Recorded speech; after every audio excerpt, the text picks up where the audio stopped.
La zone militaire numéro 7 couvre les régions de Thiès et de Diourbel. En termes de superficie, vous avez 10 640 km² et les deux régions regroupent une population de 3 200 000 habitants. Voilà exactement en termes de superficie ce que nous avons ici à Thiès et à Diourbel qui constitue la zone militaire numéro 7. Et qu'est-ce qui fait sa particularité? Vous savez, chez nous, ce qui est très important dans le cadre tactique, c'est le terrain. Et Thiès, par rapport à la capitale, Dakar, par rapport aux autres régions administratives du Sénégal, constitue un verrou. C'est une ville qui dessert pratiquement la capitale et toutes les autres grandes villes. Aujourd'hui, on a des infrastructures qui se sont bien développées. Vous avez l'autoroute Ila Touba, vous avez l'autoroute Dakar-Diamniadio, vous avez bientôt l'autoroute AIBD Thiès. Tout cela constitue en fait des axes routiers importants, un nœud pour pouvoir rejoindre la capitale et pour pouvoir de la capitale rejoindre les autres régions. Ce qui fait de Thiès un verrou stratégique sur le plan opérationnel. Et sur le plan géographie, frontière? Nous n'avons pas, au niveau de la zone, de frontière avec un pays limitrophe. Cependant, nous avons une façade maritime au nord, la Grande Côte, et une façade maritime au sud, ce qui est quand même non négligeable, compte tenu de ce que ça représente comme présence de bateaux, de voiliers étrangers qui peuvent, à partir de la mer, rejoindre la côte. Donc c'est également un élément qui est pris en considération dans le cadre des opérations de la surveillance du territoire que nous menons ici à Thiès. Alors pour parler de Thiès, la capitale régionale, on dit que Thiès est une ville de garnison. Qu'est-ce qui fait justement de Thiès une ville de garnison? Traditionnellement d'abord, parce que vous allez aujourd'hui à la base, vous allez voir en fait les vestiges de la présence militaire durant la colonisation. Thiès était une grande garnison parce que c'était d'abord une base aérienne qui desservait toutes les autres régions. À partir de Thiès, il y avait des vols vers le Mali, des vols vers la Côte d'Ivoire, des vols vers la Mauritanie. Et pratiquement la plupart des recrues de l'époque qui venaient étaient regroupés à Thiès avant d'être disséminés vers les différents centres de formation au plan national et à l'extérieur. Ce qui fait d'abord sur le plan historique que Thiès était une ville garnison. Après les indépendances, il y a un moment où il n'y avait plus de militaires à Thiès et c'est dans les années 70 que en fait, l'armée est revenue à Thiès avec le bataillon des commandos, le bataillon des blindés qui sont nos deux unités de réserve générale et plus tard on a eu l'implantation de l'école nationale des officiers d'actifs, de l'école d'application, de l'école de l'air et d'autres centres qui sont venus se gréver à Thiès pour faire revivre en fait cet esprit de ville de garnison de Thiès. Alors, pourquoi aussi pratiquement Thiès semble être un peu la Silicon Valley de notre armée? Tout le monde pratiquement pour se former passe par Thiès. Historiquement d'abord, mais surtout la géographie de la ville, de la région de Thiès. Vous avez en fait des terrains qui nous permettent de faire différentes manœuvres. Un terrain accidenté. La plupart du temps, quand vous allez dans les autres régions, on a un terrain plat, uniforme. Au niveau de Thiès, vous pouvez trouver, en rentrant déjà à partir de Aloukagne, vous percevez déjà que c'est une zone vallonnée. Et pour qui parle d'entraînement militaire, l'apparence, la structure du terrain est très importante et doit être prise en compte. C'est ça qui justifie la plupart du temps qu'aujourd'hui, on préfère mettre les unités à l'entraînement à Thiès. Il y a ce terrain, il y a le fait aussi, comme je l'ai dit tout à l'heure, que Thiès est un verrou. Aujourd'hui, amener des unités de Dakar pour venir à Thiès, de Saint-Louis pour venir à Thiès, de Kaolack pour venir à Thiès n'est pas une chose difficile, ce qui fait que c'est un centre qui offre en fait les terrains qu'il faut et qui n'est pas assez loin des différentes zones qui sont limitrophes. Alors, donc quel rapport l'armée ou sinon la zone a avec la population civile et est-ce que oui, elle a adopté l'armée nationale? La ville de Thiès, pour ne pas dire les Thiessois, les Kayoriens, traditionnellement sont des guerriers Donc avoir une armée, une garnison à Thiès ne pose aucun problème parce que nous trouvons sur place déjà des populations qui sont habituées à la présence militaire. Donc dans ce cadre, nous avons d'excellents rapports avec les populations à plusieurs niveaux. Nous faisons un peu de soutien sur le plan médical. Mais nous avons ici à Thiès également en fait, le centre d'entraînement tactique qui nous permet un peu d'entraîner nos unités. Mais dans le cadre de ces activités même, nous employons des personnels civils pour simuler un peu les réfugiés, etc.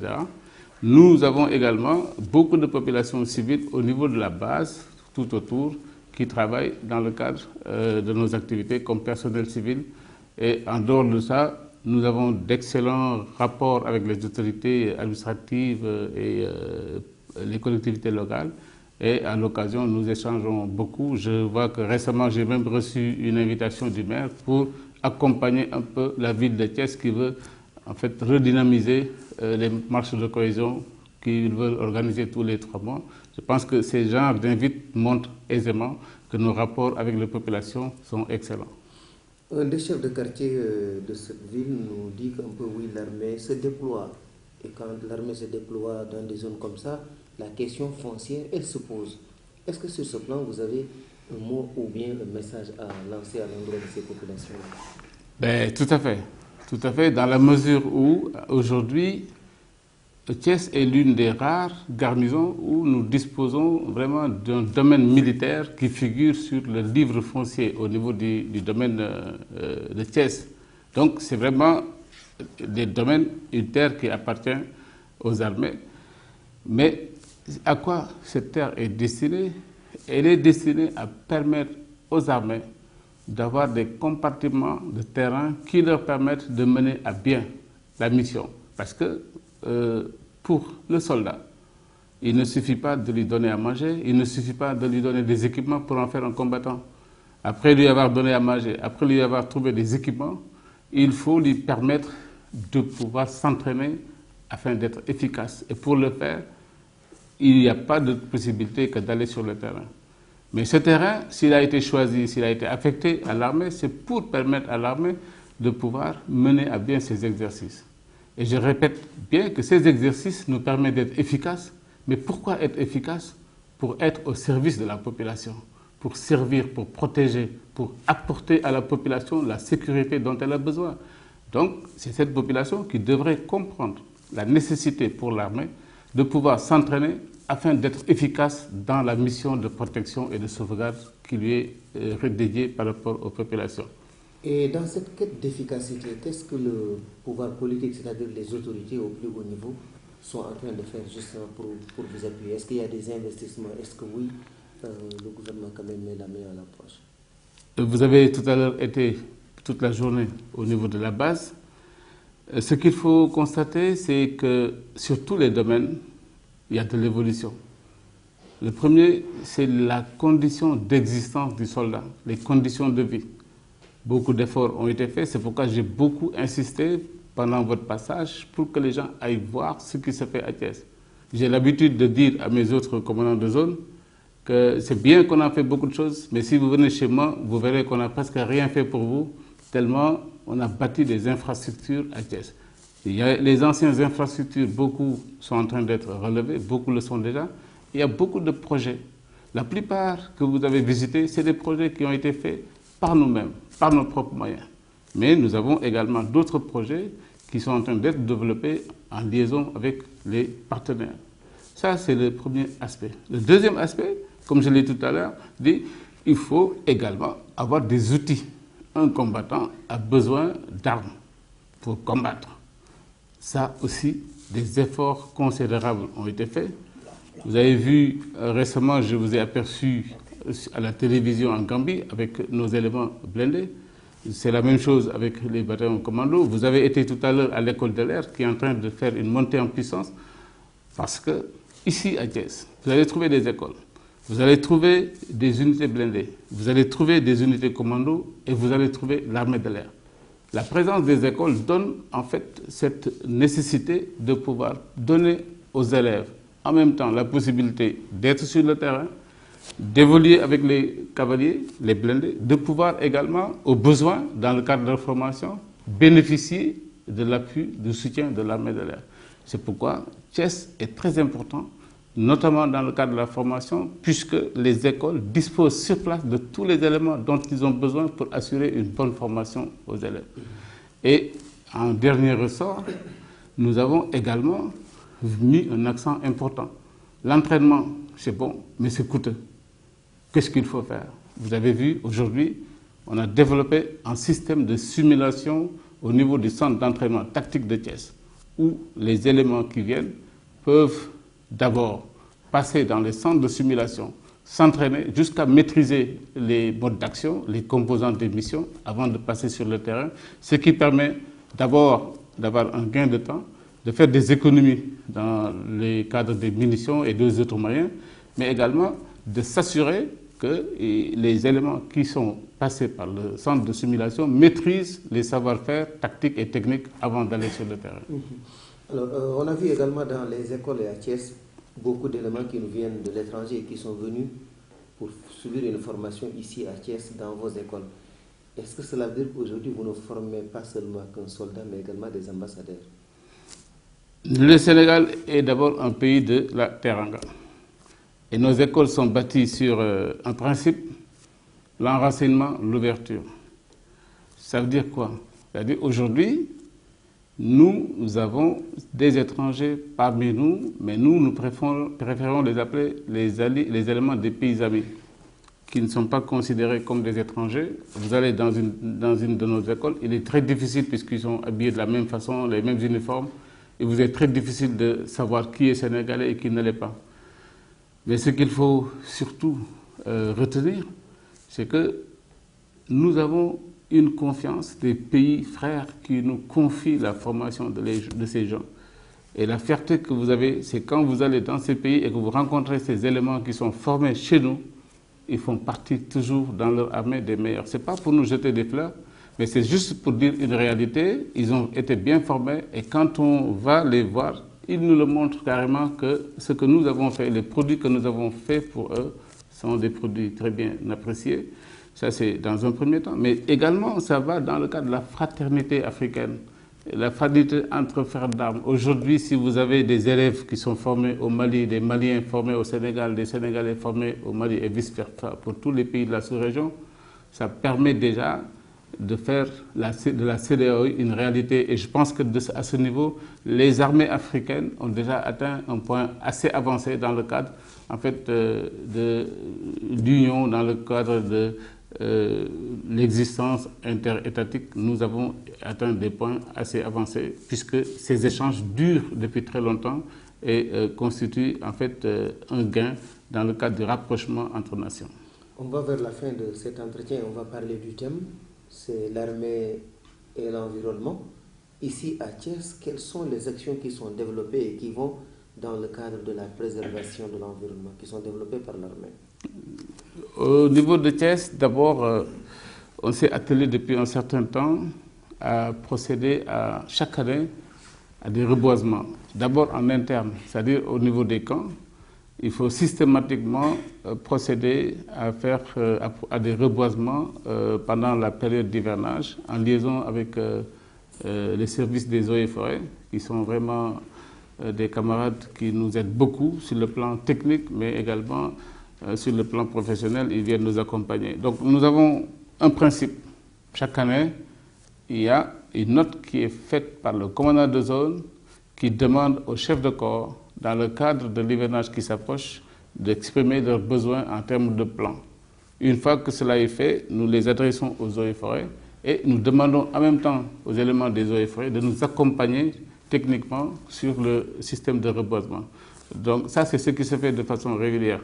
Maintenant, l'année dernière, on a eu quand même une grande opération en profitant de la présence d'un contingent au niveau du centre tactique avec l'appui des eaux et forêts, avec pratiquement 1000 et quelques soldats. Nous avons procédé à un grand reboisement au centre d'entraînement de Morolan, puisque c'est un centre qu'on utilise beaucoup avec les explosifs, les armes, les véhicules.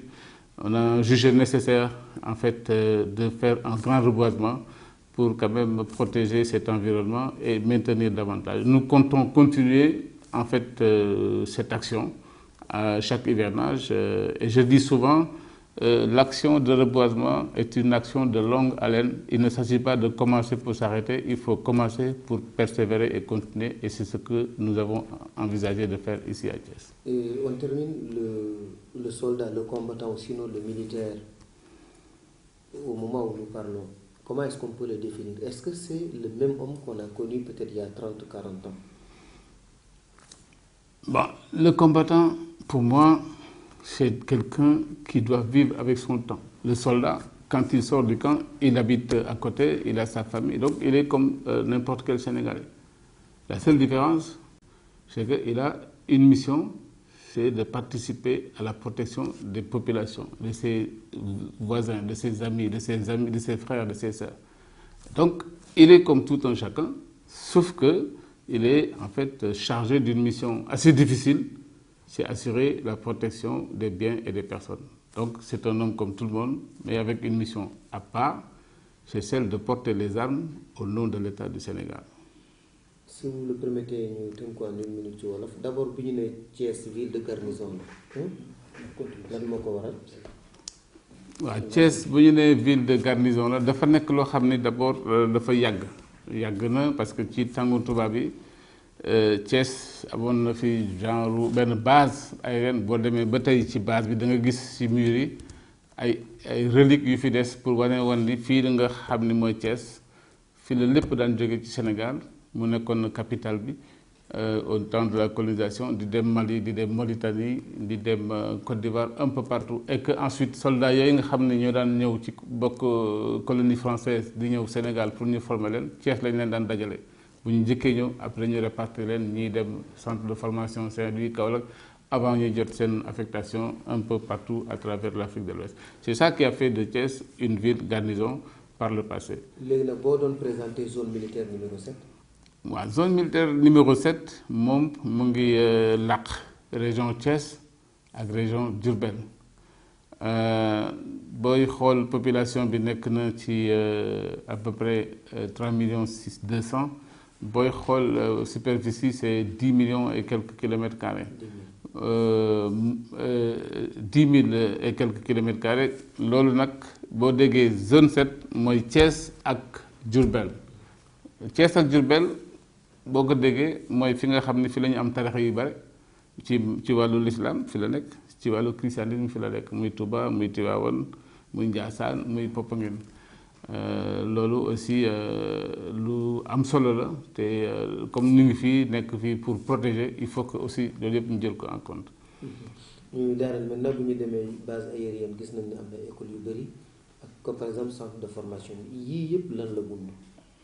waaw Thiès dafa dajale li ñuy tuddee école yu mag yi mooy ENOA mooy fi ñuy former tàggate officiers yi soog a génn mooy école d'appli mooy officiers yooyu bu ñu génnee ba pare bala ñuy xarañ pour dem mun nekk xeexkat il faut ñu jaar leen feneen ak école bi nga xam ne mooy école de l'air mooy yi nga xam ne ñooy dawal avion yi foofu leen di jaare école yooyu dañ fi nekk ci wetu bataillon des blindés ak ay commando ak benn centre d'entraînement loolu dafa nekk lu am solo ndax booy former élève bi fii ci Thiès bu fekkee dafa bëgg dem entraînement armée de terre am na ko commando ngi fi bu fekkee ni da nga bëgg mu def combat ak ay char de combat blindé moo ngi fi bu fekkee ni dañu ànd ñoom ñëpp pour def seen combat bu ñu soxla appui aérien mooy avion bu leen sukkandi daañu ko am ndax école de l'air moo ngi fi ce qui fait que loolu yëpp boo ko amee formation bi day nekk formation bu mat ndax domaine yi nga soxla yëpp pour militaire bi xam ko am na fii ci place doo soxla di ko wuti faneen. mais est-ce que loolu tax na par exemple ba gën a ubbi Sénégal ci bitim réew ak est-ce que am na ñeneen wóolu nañu pour ñëw former wu fi. waaw Sénégal ci même mbirum formation moom war nañu am ndam du rek armée mais li xew ci armée moo xam faneen mais armée moom li wóor ba wóor mooy am nañu wóolute suñu dëkkandoo yi ñuy dénk seen doom. mais loolu dafa am loo xam ni moom lañ ci war a lire ndax ñun ñu ngi former ay doomu yeneen réew mais ñun aussi suñu doom yi ñu ngi dem ci yeneen réew ñu leen former mais réew Afrique la loolu day tax ñu gën a jàppale suñu bopp jàppante suñu biir ndax xale bu jógee tey fii ñu formé ko Mali day xam malien yi, malien bu fi jógee ñu formé ko day xam sénégalais yi, Côte d'Ivoire même chose, Guinée même chose. loolu dafa nekk loo xam ni day complété rek li nga xam ni moo ëmb suñu dëkk yi mooy CEDEAO, nga xam ni suba ñii nga xam ne ñoom la ñu tàggat bu subaa bu ñu demee ba nekk ci kaw arbe yi daañu gisante, bu ñu amee jafe-jafe ñu xamante nañu, bu ñu bëggee waxtaan day yomb. loolu lu am solo la, moo tax du ñu jóge ci demander ñu continuer coopération boobu. léegi ñu daaneel seen diggante ak population civile yi nga xam ne ñoo fi nekk, ñu bëggoon xam diggante bi nu mu mel, mais surtout aussi dañuy wax ne maanaam armée boo dëkkee ak ñoom da ngay jékki-jékki rek gis ñuy gën a déployer maanaam di gën a yaatal seen installation. bon loolu nag day indi problème mu suuf. dëgg la li ma bëgg wax ci suñu diggante ak population civile mooy fii ci Thiès d'abord, Thiès waa Kayoor yàgg nañu dëkk ak militaire, donc suñu dëkkandoo ak ñoom du lu jafe, ndax ci biir waxtaan lañ ko lal te ñoom xam na lan moo tax ñu teg fii te ñun aussi ñu ngi leen di respecté. ci mbirum suuf bi soldat day soxla am jumtuwaay, d'abord nekk ci nekkin bu rafet, am fu mu dëkkuwaay, bu ko defee ba pare mu soxla jumtuwaay armement, mais loolu yëpp bu ko amee il faut que mu dem tàggat boppam. tàggatum soldat nag doo toog ci néeg di ko def, il faut nga dem ci àll bi. loolu ngay wax suuf, ñun àll lañ ko tuddee, mooy terrain de manœuvre. mais nag li xew mooy Thiès aujourd'hui verrou la, dafa nekk dëkk boo xam ne sorewul Dakar, tali yaa ngi yokk, donc nit ñaa ngi jógee Dakar di ñëw di sanc Thiès, donc automatiquement comme ñu ngi gën a bare di gën a sanc, dañuy dem ba dugg foo xam ni en fait ñun ñoo ko moom, parce que armée lañ ko jagale. léegi nag loolu waxtaan lañ ci am, waxtaan ak autorité yi pour ñu fexe rek ba lépp lu mun def rek ñu fexe ba sàmm loolu nga xam ni moom la ñu yore pour entraîner, ndax bu ñu entraîner wul tey bu subaa kat bu ñu amee jafe-jafe dem régler ko day jafe. donc lépp lu ñu mun def pour entraîner lu muy indi mooy intérêt pour protéger population bi. loolu moo tax ñuy ñaan population bi ñu xam ni c'est vrai ku ci am problème suuf di nga bëgg da ngay gis àll bi ni fii kenn nekku fi, mais pour ñun am na ku fi nekk, ndax bu ñu amul àll boobu du ñu mën a jëfandikoo suñu moyen ni ñu waree, te bés bu ñu soxlaa bu jafe-jafe amee dina naqari kat pour ñu mën ñun ni lii mën nañ ko dékku. te li ma bëggoon yokk mooy xam nga Sénégal dafa nekk dëkk boo xam ni dafa bari jàmm, mais am na dëkk yoo xam ne tey boo fa demoon ba gis nit ñi lu ñuy dund, jafe-jafe yi nit ku ci yow tey bu la wóoree ne wóorul la ngoon nga yegg si sa kër, mais boo gisee ku lay sàmm wala mu lay protéger loo am da nga ko jox. loolu nag moo tax ñun dañu nekk dëkk bu am jàmm rek, moo tax souvent da ngay gis ñu ñëw di xëccoog yow loo xam ni lii kat jëluloo ko parce que da nga ko bëgg jël, da nga ko jël pour jàppale ñii nga xam ni sa liggéey mooy nga aar leen, te pour nga aar leen il faut que nga am loo xam ni xam nga nuñ koy jëfandikoo, te loolu fu ñu koy defee ci suuf yi nga xam ni moom la ñu jagal armée pour mu koy utiliser pour tàggat boppam. C'est bon pour vous. Merci.